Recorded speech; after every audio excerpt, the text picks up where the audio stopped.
मैं डॉक्टर जमाल अहमद हूँ और मैं पिछले 40 साल से ज़्यादा डायबिटीज़, एंडोक्राइनोलॉजी और मेडिसिन की प्रैक्टिस करता हूँ।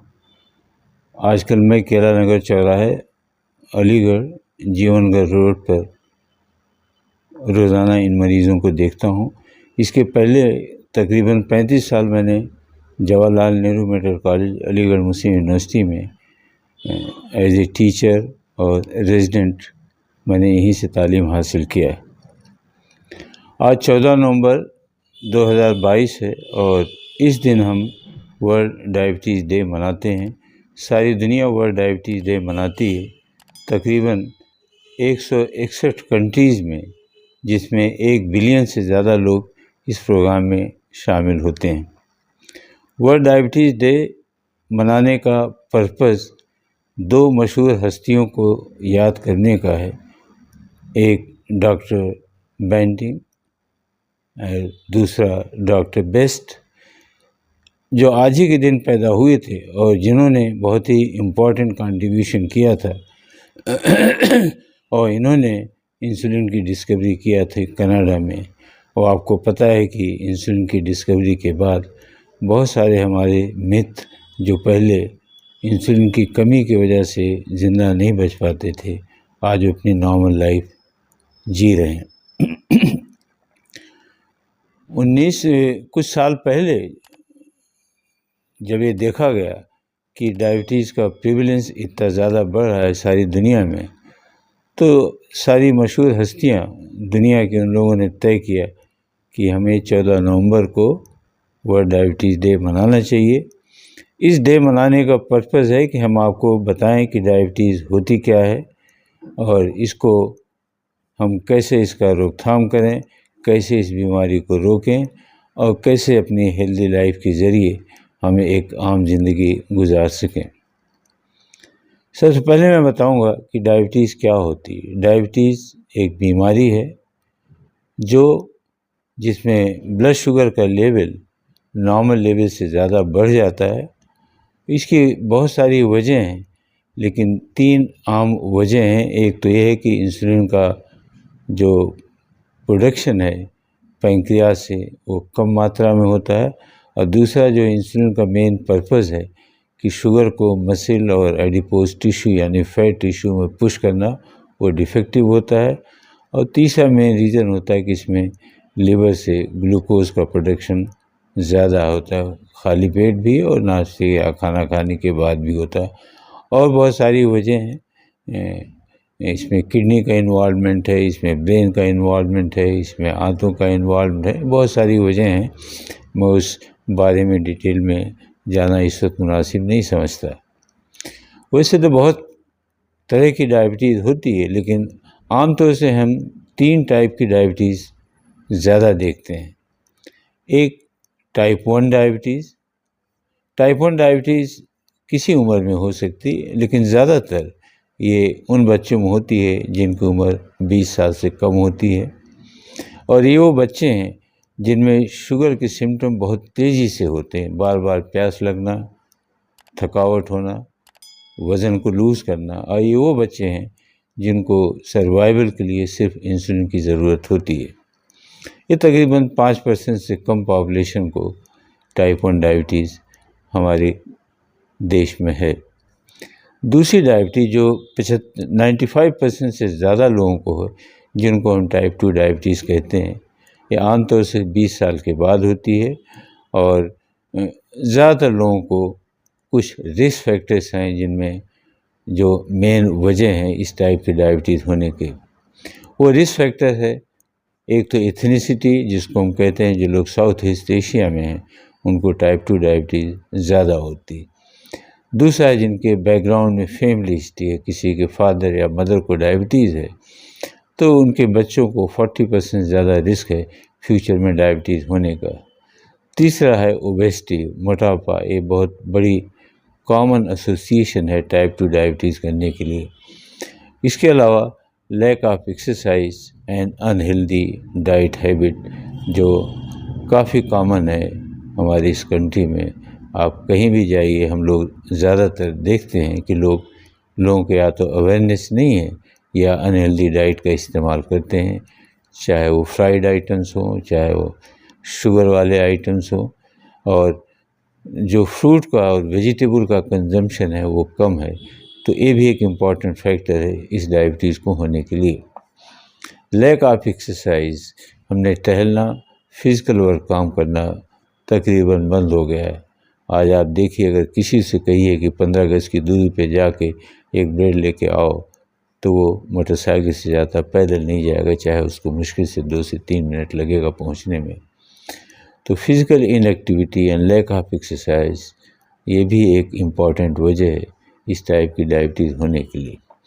इसके अलावा कुछ लेडीज़ में ख़ास तौर से अगर किसी को प्रेगनेंसी के दौरान डायबिटीज़ है, जिसको हम लोग जेस्टेशनल डायबिटीज़ कहते हैं, या किसी को पॉलीसिस्टिक ओवेरियन डिजीज़ है, वो ये भी एक रिस्क फैक्टर है इस टाइप की डायबिटीज़ होने का। तो ये टाइप 2 डायबिटीज़ होती है जो 95% ज़्यादा पॉपुलेशन में आजकल पाई जाती है। तीसरे टाइप की डायबिटीज़ होती है जिसको हम कहते हैं जेस्टेशनल डायबिटीज़, यानी जो सिर्फ उस वक्त होती है जब प्रेगनेंसी के दौरान। और जेस्टेशनल डायबिटीज़ उस टाइप की डायबिटीज़ है जिसमें आगे चल के अगर आपने अपनी फ़िज़िकल एक्टिविटी या हेल्दी डाइट एंड एक्सरसाइज नहीं मेंटेन किया, तो फ्यूचर में आपको रिस्क होता है कि आपको टाइप 2 डायबिटीज़ हो सकती है। और कुछ टाइप की डायबिटीज़ होता है हम जिसको कहते हैं सेकेंडरी डायबिटीज़, जो लोग अल्कोहल कंज्यूम करते हैं, या पेंक्रियाज की बीमारियां होती हैं, या बहुत सारे एंडोक्रीन की बीमारियां होती हैं, या कोई स्टेरॉयड ले रहा हो लंबे समय तक, ये सब सेकेंडरी डायबिटीज़ की कैटेगरी में है। और भी एक सेकेंडरी डायबिटीज़ होती है जिसको हम कहते हैं कि प्रोटीन माल न्यूट्रिशन। अगर बच्चे के पैदा होने के बाद अगर उसका वेट कम है या प्रोटीन की कमी है, तो ये इस बच्चे को फ्यूचर में अंडरवेट होने के नाते, या प्रोटीन डेफिशिएंसी बचपन में होने के नाते, या कभी कभी कुछ बच्चों में एक कैल्सिफिकेशन होता है पेंक्रियाज में, जिसको हम लोग कहते हैं फाइब्रोकैल्सिफिक पेंक्रेटाइटिस, ये भी एक इम्पॉर्टेंट वजह है डायबिटीज़ होने का। अब आपको मालूम होना चाहिए कि जो दूसरी वरी हम लोगों की है, जहाँ तक डायबिटीज़ का सवाल है, इस वक्त इस कंट्री में 8 करोड़ से ज़्यादा लोगों को डायबिटीज़ है। दूसरी जो अनफॉर्चुनेट बात है कि 50% लोग वो होते हैं जिनको डायबिटीज़ होती है लेकिन उनको पता नहीं उनको डायबिटीज़ की बीमारी है। तो unawareness is also an important cause for diabetes. लोगों को पता नहीं कि उनको डायबिटीज़ है या नहीं। और जो आपके दूसरी वरी हम लोगों की है वो प्री डायबिटीज़ की है। अगर आप डायबिटीज़ के प्रिवलेंस की बात करिए तो डायबिटीज़ का प्रिवलेंस ओवरऑल 9.6-9.5% कंट्री के अलग अलग जगहों में हैं। सिर्फ साउथ को छोड़ के, चाहे आंध्रा हो, पंजाब हो, या केरला, त्रिवेंद्रम, इस रीजन में डायबिटीज़ का प्रेवलेंस जो है 10.3% है। जैसा मैंने बताया कि दूसरी हमारी वरीड है प्री डायबिटीज़। डायबिटीज़ से ज़्यादा लोगों को प्री डायबिटीज़ है जिसका प्रेवलेंस तकरीबन 14% है। अब आपके जहन में आएगा कि प्री डायबिटीज़ होती क्या है। प्री डायबिटीज़ वो कंडीशन होती है जो आमतौर से उन लोगों को होती है जो मोटे होते हैं या जिनका वज़न ज़्यादा होता है, फिर भी बैकग्राउंड में उनको कोई फैमिली हिस्ट्री डायबिटीज़ को होती है। Physical inactivity, lack of exercise and unhealthy diet consumption, ये भी एक काफ़ी वरी है। और pre diabetes is not a diabetic, but अगर आप अपनी लाइफ स्टाइल को नहीं चेंज करेंगे तो आगे चल के विदिन 4 to 5 years 40% चांस है कि आप डायबिटीज़ में कन्वर्ट हो जाते हैं। पहले मैं ये आपको बताना चाहता हूँ कि प्री डायबिटीज़ के लिए हम क्यों वरीड हैं। प्री डायबिटीज़ के लिए हम इस वक्त वरीड हैं, इसको डिटेक्ट किया जा सकता है। और डिटेक्शन का सबसे जो इम्पोर्टेंट काम है वो है कि इसमें डायबिटीज़ के सिम्टम नहीं होते हैं। जैसे आमतौर से आप डायबिटीज़ में सिम्टम में आप कहेंगे कि प्यास ज़्यादा लगती है, बार बार पेशाब करना पड़ता है, फटीग है, हमको थकावट है, कमज़ोरी है, ये सब प्री डायबिटीज़ में नहीं मिलती। प्री डायबिटीज़ का आदमी आपको मोटा दिखेगा, उसकी फ़िज़िकल एक्टिविटी बहुत ही कम होती है, फैमिली हिस्ट्री डायबिटीज़ को हो सकती है। एक अजीब सी बात है कि प्री डायबिटीज़ में आप सिर्फ स्किन को देख के कभी कभी बता सकते हैं कि इस आदमी को प्री डायबिटीज़ है, जिसको हम लोग कहते हैं इंसुलिन रेजिस्टेंस सिंड्रोम के साइंस मिल जाते हैं। और वो ये होते हैं कि जो स्किन है वो ब्लैक और क्रैक हो जाती है, और ये ब्लैक और क्रैक स्किन, जिसको हम लोग अंग्रेजी में कहते हैं कंथुसी निग्रिकेंस, ये आमतौर से गर्दन के पीछे होता है, एल्बोज़ में होता है, आर्म पिट में होता है, और जॉइंट जहाँ जहाँ भी बड़े बड़े जॉइंट वहाँ होते हैं। तो अगर आपको मिले कि कोई काले धब्बे हैं जो क्रैक की तरीके से दिख रहे हैं और आप मोटे हैं या आपकी लाइफ स्टाइल ठीक नहीं है, तो आप समझिए कि आपको प्री डायबिटीज़। हमारा अटेंशन प्री डायबिटीज़ की तरफ इस है कि अगर हम अपनी लाइफ स्टाइल या जीवन शैली को चेंज करें, हेल्दी डाइट के ज़रिए कोशिश करें कि हम ज़्यादातर वेजिटेरियन रहें, रेड मीट का कंजम्पशन बंद करें, अल्कोहल का कंजम्पशन बंद करें, डेली कम से कम 2 to 3 किलोमीटर वॉक करें, फ्रूट्स का इस्तेमाल करें, जितने फ्राइड आइटम्स हैं उनको बंद करें। तो ये जो प्री डायबिटीज़ के है, मोर देन 50-60% चांस कि हम उसको प्रिवेंट कर सकते हैं, ताकि इस आदमी को आगे चल के डायबिटीज़ की बीमारी ना हो। इस साल वर्ल्ड डायबिटीज़ डे का जो पर्पज़ है मनाने का, वो ये है कि हम कैसे अपनी ज़िंदगी को या और लोगों को जिस बीमारी से सफ़र करने को प्रोटेक्ट कैसे कर सकते हैं। तो जहाँ भी कोई प्रोटेक्शन की बात आती है, हम कहते हैं कि 2 तरीके का प्रोटेक्शन होता है, उससे 3 तरीके का प्रोटेक्शन होता है, जिसको हम लोग कहते हैं primary, secondary and tertiary prevention. But basically जो सबसे ज़रूरी चीज़ है कि वो लोग जिनको ऑलरेडी डायबिटीज़ है उनको क्या करना चाहिए, वो लोग जो डायबिटीज़ के रिस्क हैं उनको क्या करना चाहिए। कि अगर किसी आदमी को डायबिटीज़ होने का रिस्क है और उसकी हम आप जीवन शैली उसको बदल करके उसको डायबिटीज़ में न कन्वर्ट हो, तो कम से कम आप ये समझ लीजिए कि मोर देन 14% पॉपुलेशन जो डायबिटीज़ से ज़्यादा पॉपुलेशन प्री डायबिटीज़ की है, एटलीस्ट 50% इन लोगों को हम डायबिटीज़ में कन्वर्ट करने से रोक सकते हैं। जिन लोगों को ऑलरेडी डायबिटीज़ है उनके लिए जो सबसे ज़रूरी चीज़ है कि डायबिटीज़ का कंट्रोल करना, ये बहुत ही इम्पॉर्टेंट है।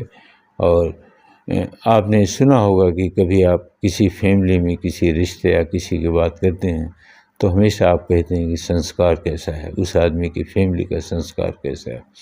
डायबिटीज़ में भी संस्कार की वैल्यू है, जिसको हम लोग अंग्रेजी में कहते हैं legacy effect, legacy LEGACY, legacy effect. इसका मतलब है अगर आपको डायबिटीज़ हुई और अगर आप डे 1 से आप इसकी केयर कर रहे हैं, तो वो सारे कॉम्प्लिकेशन जो आमतौर से 6 साल 8 साल के बाद होते हैं डायबिटीज़ के, या तो आपको होंगे नहीं या उनको आप कम से कम 10 से 15 साल पोस्टपोन कर सकते हैं।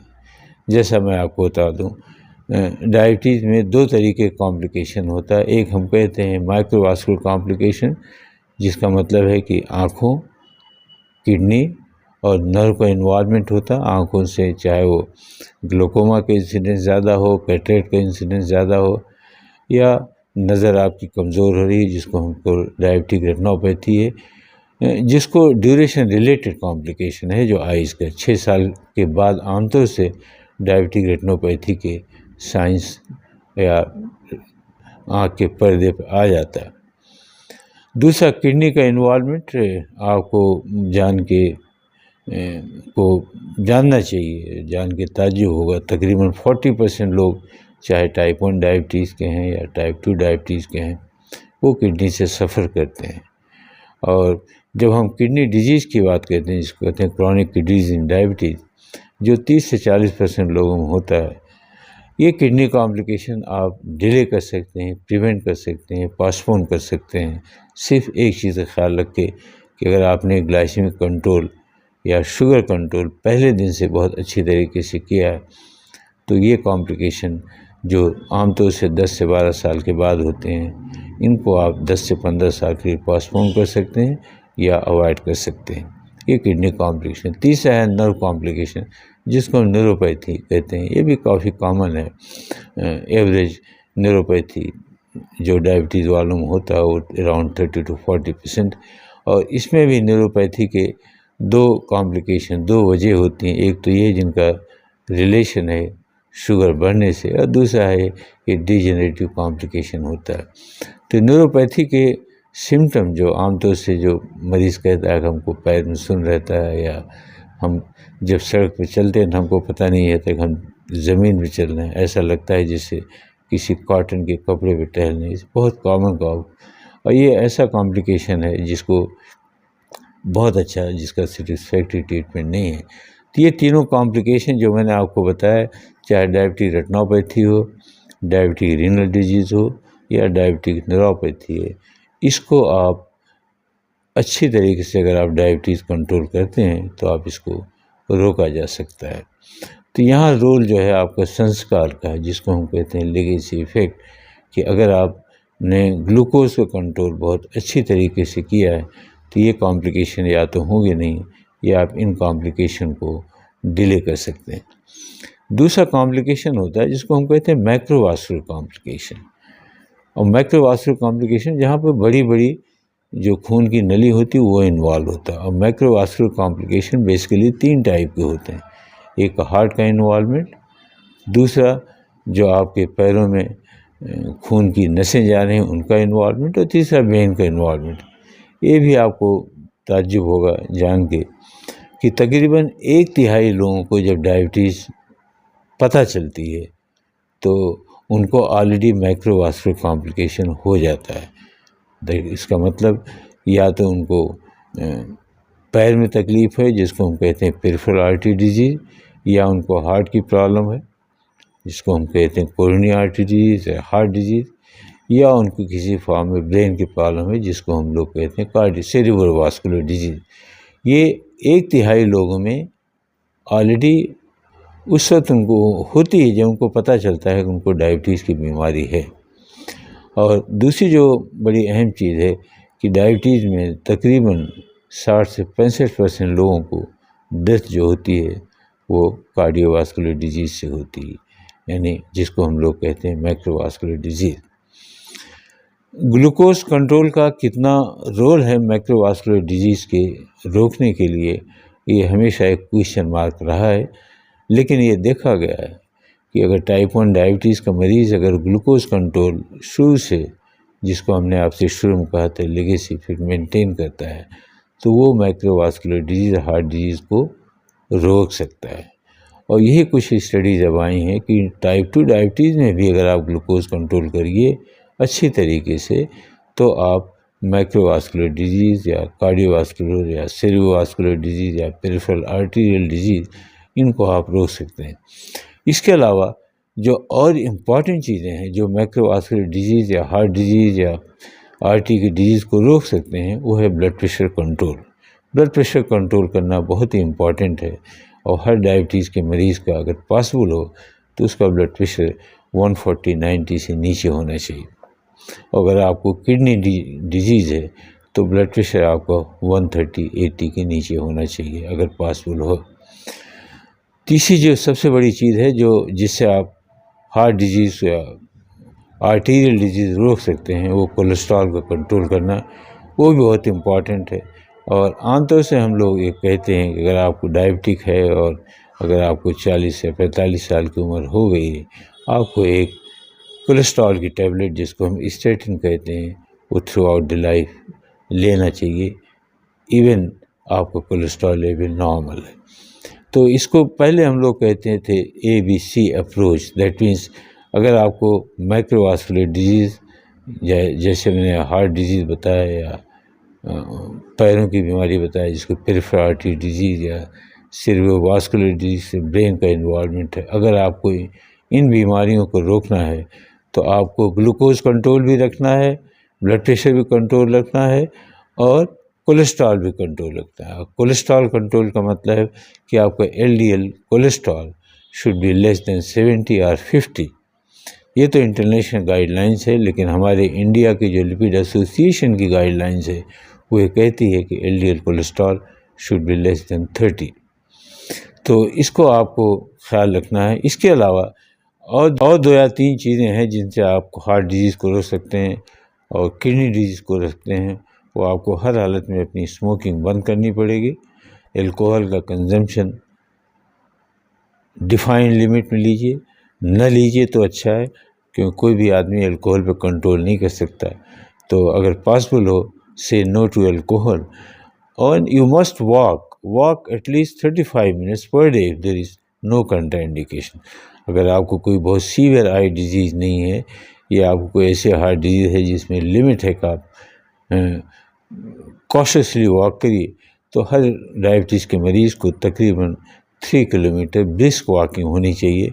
वो ब्रिस्क वॉकिंग का मतलब ये है कि तकरीबन 35 मिनट्स के अंदर आप 3 किलोमीटर कवर करिए। हमने 2 बातों पे आपसे ख़ास तौर से कहा, एक मैक्रोवास्कुलर डिजीज़। उसके पीछे एक रीज़न है कि आमतौर से डायबिटीज़ जो है, अगर आप वेस्टर्न कंट्रीज़ में जाइए, और जैसे मैंने बताया कि हमारी कंट्री में 95% से ज़्यादा लोगों को टाइप 2 डायबिटीज़ है। अगर आप वेस्टर्न कंट्री में जाइए तो टाइप 2 डायबिटीज़ आमतौर से 35 या 40 साल के बाद होती है। जब हम अपने कंट्री की बात करते हैं या साउथ ईस्ट एशिया की बात करते हैं, यहाँ टाइप 2 डायबिटीज़ 20 साल की उम्र में हो रहा है। तो हमारी जो डायबिटीज़ है, जो हमारी चिंता का जो विषय है, या हम लोग जो परेशान हैं कि हमारी जो मेजर पॉपुलेशन जो प्रोडक्टिव ईयर है, वो आमतौर से जो काम करने की क्षमता बहुत ज़्यादा होती है, वो 20 से 40 साल के बीच में होती है। और अगर किसी को डायबिटीज़ 20 ईयर्स पे हो गई है, जो इंडिया में काफ़ी कॉमन है कि टाइप 2 डायबिटीज़ 20 ईयर्स के बाद हो रही है, और इंडिया की जो टाइप 2 डायबिटीज़ है या साउथ ईस्ट एशिया की टाइप 2 डायबिटीज़ है, इसकी कुछ ख़ास पहचान है। जो बुरी चीज़ें हैं वो मैं आपको बताऊं। जैसे हमारा मसल मास बहुत कम है, लेकिन आप देखिएगा हम लोगों सभी का पेट निकला हुआ है। तो हमारे अंदर जो बात है वो जिसको हम लोग कहते हैं विसरल ओबेसिटी, तो जिसको लोगों ने कहा कि एक नाम दिया है कि इंडियन डायबिटिक्स और बेसिकली थिन फैट इंडियंस, यानी हम लोग पतले होते हैं, मसल मास कम होता है, लेकिन हमारे अंदर फैट होती है। और उसका रीज़न बहुत सारे रीज़न है, एथनिक या जेनेटिक्स के अलावा। और 2 रीज़न है कि हम कंजम्पशन जो है वो कार्बोहाइड्रेट का और फैट का कंजम्पशन ज़्यादा है। और सुबह से शाम तक देखिए आप, हम लोग चावल और जितने भी फ्राइड आइटम सब खाते रहते हैं, और हम लोग एक्सरसाइज नहीं करते। We are not exercising and we are taking unhealthy food in form of excess carbohydrate, excess fat. और जो बुरी चीज़ है वो इस कंट्री में ट्रांस फैट का कंजम्पशन बहुत ज़्यादा है। अब आप कहेंगे ट्रांस फैट और सैचुरेटेड फैट क्या है? सैचुरेटेड फैट का कंजम्पशन भी इंडिया में बहुत ज़्यादा है। इस बेसिकली एनिमल फैट। जो ट्रांस फैट होता है, आप किसी गली या कूचे में किसी कंट्री के, हमारे कंट्री में किसी जाइए, आप देखिए समोसा, पकौड़ी और इस टाइप की चीज़, चली हुई चीज़ बनाई जा रही हैं, और जो तेल बचता है वो रखा रहेगा, उसको कोई दुकानदार फेंकता नहीं है। और दूसरे दिन जब फिर वो पकाएगा, उसी में दूसरा तेल डालेगा, तो वो जो तेल बचा रहता है वो ट्रांस फैट में कन्वर्ट हो जाता है। और ये ट्रांस फैट जो है, ये जाके हमारी रक्त की जो धमनियाँ हैं या ब्लड वेसल हैं उसमें डिपॉजिट होता है, जिसको हम कहते हैं एथेरोस्क्लेरोसिस। और ये एक रीज़न है कि हार्ट डिजीज़ क्यों कॉमन है। तो जैसा मैंने बताया कि पर्पज़ वर्ल्ड डायबिटीज़ डे का मनाने का इस साल ये है कि लोगों को अवेयरनेस बताना है। तो मैंने पहली बात आप किया कि कितने टाइप की डायबिटीज़ होती है और क्या कॉम्प्लिकेशन होता है, माइक्रो एंड मैक्रोवास्कुलर कॉम्प्लिकेशन। और फिर मैंने आपसे किया कि कैसे इन कॉम्प्लिकेशन को आप रोक सकें, और जिसके लिए मैंने आपको 3 बातें बताई, ABC। ए मीन्स A1C, जो बताता है कि पिछले 2 से 3 महीने में आपका एवरेज ग्लूकोज कंट्रोल क्या रहा है। वो usually it should be less than 7%। लेकिन कोई आदमी अगर 80 या 85 साल का है, उसको ऑलरेडी बहुत लंबी डायबिटीज़ है और उसको हार्ट या किडनी या और कोई परेशानियाँ हैं, तो उसका A1C अगर 7.5 या 8% होता है तो ठीक रहता है। ब्लड प्रेशर कंट्रोल मैंने बताया कि 140 90 से नीचे ब्लड प्रेशर हो। तीसरी बात बताई मैंने कि कोलेस्ट्रॉल कंट्रोल, जहाँ मैंने बताया कि एलडीएल कोलेस्ट्रॉल इंटरनेशनल गाइडलाइंस कहते हैं लेस देन 70-50 मिलीग्राम पर डेसीलीटर, लेकिन हमारी इंडियन लिपिड एसोसिएशन गाइडलाइंस है it should be less than 30 milligram पर डेसीलीटर, ख़ासतौर से अगर आपको हार्ट डिजीज़ है। और ये गाइडलाइंस जो एलडीएल कोलेस्ट्रॉल लेवल को कम किया, उसका रीज़न है कि heart disease among diabetics India में 2 डिकेड पहले हो रही है बशर्ते वेस्टर्न कंट्री का पॉपुलेशन। तो एक मेन पर्पस है आपको आगाह करना कि डायबिटीज़ के कॉम्प्लिकेशन क्या हैं और इनको आप रोक सकते हैं। दूसरा एस्पेक्ट दी अवेयरनेस का है कि हमने आपको शुरू में हिंट दिया कि हमारी इक्वल वरी है प्री डायबिटीज़, या वो लोग जिनको डायबिटीज़ हुई नहीं है और जिनको आगे डायबिटीज़ हो सकती है। जैसे मैंने आपको बताया कि तकरीबन 14 to 15% लोगों को प्री डायबिटीज़ है, उसकी पहचान भी मैंने बताई। और अगर ये लोग अपनी जीवन शैली चेंज कर लें तो कम से कम इसमें से 50% लोग ऐसे हैं जो डायबिटीज़ में कन्वर्ट नहीं होंगे। आखिर में मैं आपसे ये कहना चाहता हूँ कि जो पर्पस है वर्ल्ड डायबिटीज़ डे मनाने का, वो बेसिकली टू प्रोवाइड एजुकेशन। और जब हम एजुकेशन प्रोवाइड करने की बात करते हैं, जहाँ डायबिटीज़ केयर का सवाल है, तो पहली चीज़ होती है गेट इन्वॉल्व्ड। आप हमसे जुड़िए, हम आपसे जुड़िए। किसी भी डायबिटीज़ के मरीज़ का ट्रीटमेंट सिर्फ डॉक्टर का काम नहीं है, मरीज़ का भी काम है। अगर हम आपको कोई दवा बताते हैं या कोई इलाज बताते हैं तो डिसीजन हमेशा शेयर डिसीजन होता है। हम आपको कॉन्फिडेंस से लेके बात करेंगे, अगर आप कोऑपरेट करेंगे तभी आप ठीक होंगे। तो इस इन्वॉल्वमेंट में डॉक्टर के साथ मरीज़ का, समाज का जुड़ना ज़रूरी है। और जब तक आप हमसे जुड़ेंगे नहीं, हमारा पर्पस कभी सॉल्व नहीं होगा, we will always be defeated. Fortunately India अब डायबिटीज़ का कैपिटल नहीं है। डायबिटीज़ का कैपिटल पहले था, अब डायबिटीज़ का कैपिटल चाइना है। लेकिन जिस लिहाज से डायबिटीज़ के नंबर बढ़ रहे हैं, तकरीबन 69%, 70% इंक्रीज़ हो रहा है डायबिटीज़ का। और जैसे मैंने बताया कि प्रेवलेंस डायबिटीज़ का 10% के आसपास है। आज हर 10वें में से एक आदमी को डायबिटीज़ है इस कंट्री में। 5 साल के बाद 2030 तक हर 9 में से एक आदमी को डायबिटीज़ होती।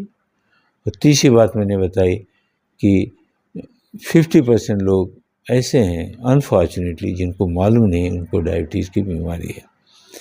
तो इस एजुकेशनल प्रोग्राम का मकसद ये है गेट इन्वॉल्व। आप हमारे साथ जुड़िए, हम आप साथ जुड़िए। जो भी मदद हम आपकी कर सकते हैं हमको करना चाहिए। लेकिन अगर आपका कोऑपरेशन, अगर किसी मरीज़ या पर्सन, मैं मरीज़ तो नहीं कहूँगा, अगर किसी पर्सन जो इस बीमारी से पीड़ित है, अगर वो डॉक्टर के साथ कोऑपरेट नहीं करेगा या डॉक्टर मरीज़ के साथ कोऑपरेट नहीं करेगा, और जब तक दोनों के डिसीजन एक जैसे नहीं होंगे, हम इस बीमारी को डिफीट नहीं कर पाते। पहली बात। दूसरी बात एजुकेशन। एजुकेशन का मतलब ये हुआ कि डायबिटीज़ क्यों होती है, डायबिटीज़ के सिम्टम क्या होते हैं और डायबिटीज़ की डायग्नोसिस कैसे की जाती है। ये आप लोगों को सभी पता है कि मैंने आपको बताया कि डायग्नोसिस कैसे की करने में कोई प्रॉब्लम आजकल हर जगह आपको मिल जाएगा। लेकिन चूँकि इंडिया में डायबिटीज़ 20 ईयर्स ऑनवर्ड हो रही है, ख़ासतौर से टाइप 2 डायबिटीज़, तो हर आदमी जिसकी उम्र 25 साल की हो, जो मोटा हो या जिसका वज़न ज़्यादा है, जो फिज़िकली एक्टिव नहीं है, जिसकी फैमिली हिस्ट्री में डायबिटीज़ है, उसको कम से कम साल में एक बार ग्लूकोज का टेस्ट ज़रूर कराना चाहिए, ताकि आप डिटेक्ट कर सकें कि आपको डायबिटीज़ है, सो दैट आप उसका एडुकेट ट्रीटमेंट कर सकते हैं।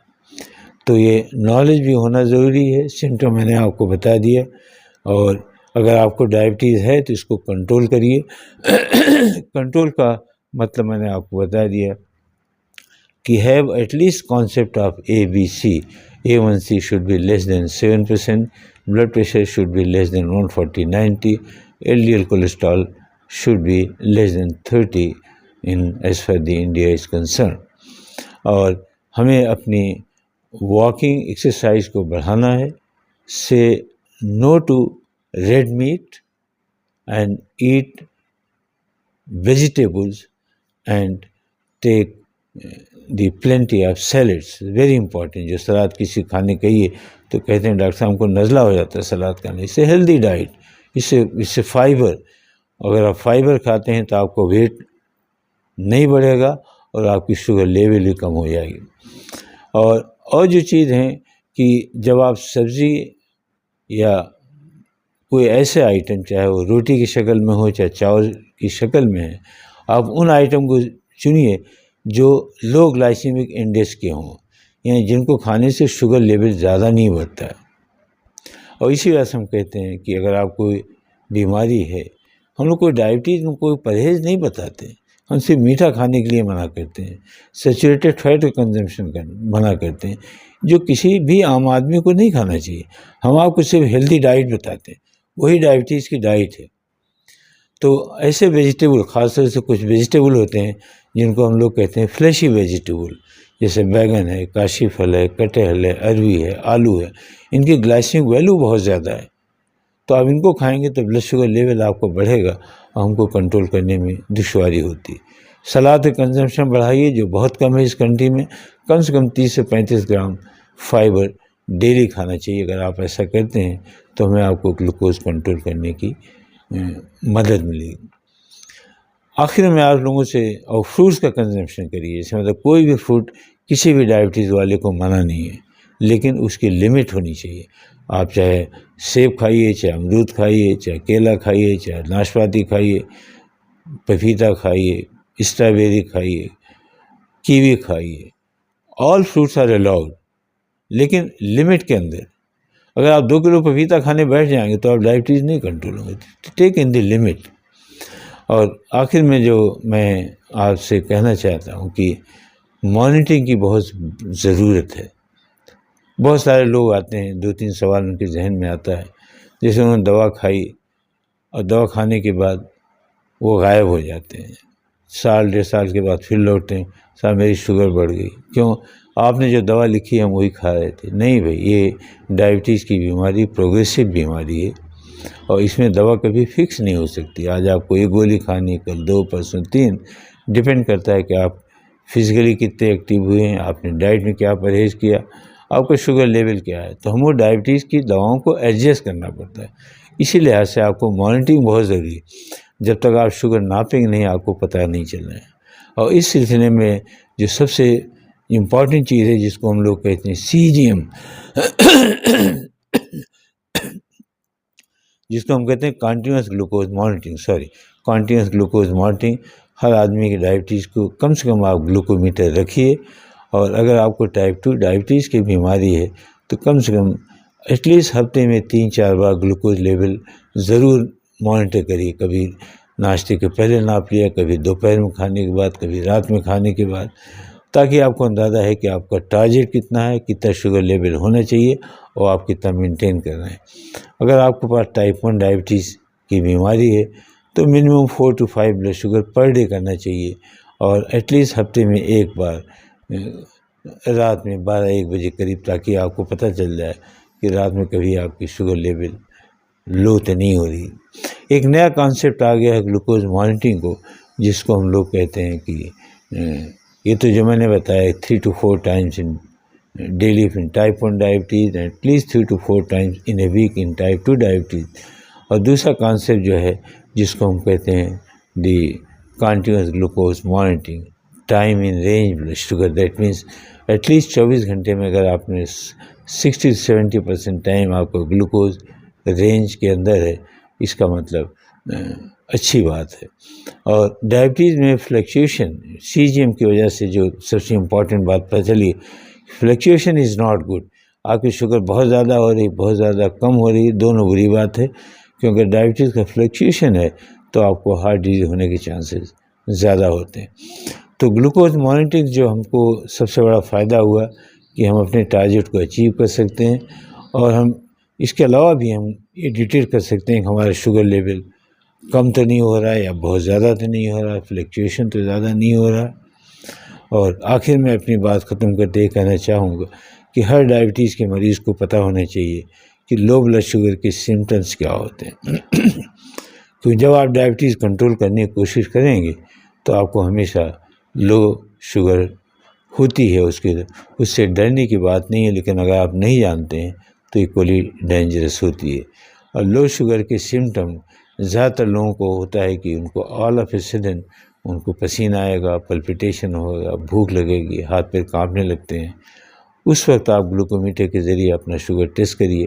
अगर if it is less than 80 या 70 इसका मतलब लो शुगर है, और फ़ौरन ही आप अप्रोप्रिएट मेजर्स लीजिए जो हम आपको ज़रिए पहुंचाने की कोशिश करेंगे। तो इन्हीं सब विषयों के साथ जो हमारा पर्पस वर्ल्ड डायबिटीज़ डे मनाने का है, आज की तारीख में मैंने बताया कि लोगों को जागरूक करना, अवेयरनेस देना कि अगर आपको डायबिटीज़ है तो आप इसको कंट्रोल करिए। कंट्रोल करने से आप कॉम्प्लिकेशन को रोक सकते हैं। अगर आप प्री डायबिटीज़ हैं तो आप डायबिटीज़ को प्रिवेंट कैसे करते हैं। और जैसा मैंने कहा कि गेट इन्वॉल्व, अगर आप हमारे साथ मिल के काम करेंगे तो नेचुरली हम इस बीमारी को रोक सकते हैं या इस बीमारी के बेहतर ट्रीटमेंट कर सकते हैं। और अपनी आदतों को बदलिए, थोड़ी सी एक्सरसाइज करिए। अगर बहुत सारे मरीज़ आते हैं जो कहते हैं साहब कहाँ टहलें, कोई जगह नहीं है, तो एक्सरसाइज करिए, कहीं भी करिए। अगर आप कोई लिमिटेशन है, आजकल ख़ासतौर से सड़कें बिजी हैं, पॉपुलेशन बहुत ज़्यादा, आप कहीं जा नहीं सकते, हम आप वॉकिंग ट्रैक बहुत सारे लोगों पे नहीं है, आप इंडोर एक्सरसाइज भी कर सकते हैं, आप योगा कर सकते हैं। कोई form of exercise is good for diabetes. तो आप कोई भी एक्सरसाइज करिए। अगर आपके पास आउटडोर की फैसिलिटी नहीं है, इंडोर एक्टिविटीज़ करिए, घर के अंदर करिए, योगा करिए। लेकिन कोई दिन ऐसा नहीं होना चाहिए जिस दिन आप एक्सरसाइज आपकी छूट जाए। तो अगर आप अपनी लाइफ स्टाइल को चेंज करेंगे, हेल्दी हैबिट डेवलप करेंगे, हेल्दी फूड खाएंगे, फ्रूट और सैलेड का कंजम्पशन करेंगे, अपनी बीमारी को रेगुलर मॉनिटरिंग करेंगे, तो मुझे उम्मीद है कि हम आप मिल के इस बीमारी के कॉम्प्लिकेशन को बचा सकते हैं, रोक सकते हैं और उन लोगों की मदद कर सकते हैं बाय एजुकेटिंग, ताकि वो लोग जिनको डायबिटीज़ नहीं हो, फ्यूचर में डायबिटीज़ ना हो। Thank you so much.